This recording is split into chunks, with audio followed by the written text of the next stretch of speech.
Mr. Goldfinger. Heeft dat dus een metaaldetector? Nee. Ik niet. Nee, ik niet. Dat is toch zo'n ding en dan kist de piep. Visje op bedroegen. Visje op bedroegen, ja. Maar toen heeft een keer een jongen in de studio, man. Danny Brink. Ja, die hier een fibula voor. Meestal dat ik een uur heb voordat het donker is en ik heb net de volle squallenwerk staan. Dan pak ik mijn spullen uit het hok en dan doe ik even het laan in.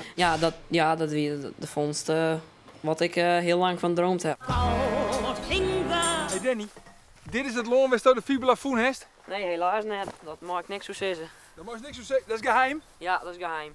Maar wat doen we hier dan? Ja, wat doen we dan? Oh, is dat wat? Kom op met het ding.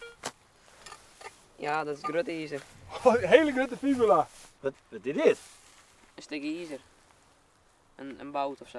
Hoeveel is het weer? Vooral die weken dat ik in Bien zie het en die weken dat toen weer wat, toen de kranten kwamen al heel langs en wie nou je meesten niet vragen en al je meesten niet wonder hoe praten en dus het wie wel even druk en al ja, maar het is na die paar weken met de hype ik wel weer een beetje uit. En waar is hij nou dan? Hij loopt nou in het Fries Museum. Ja! Wat is het? Ja, dit is weer een stuk rommel. Rommel. Goud! Nou, het is wel een beetje ijzer, maar dit is de knop van een kast. Wel een oude, 1800 ongeveer. Oh ja? Wat is er bewaarst? Deze gooi ik in de koperbak voor de ijzerboer. Oh.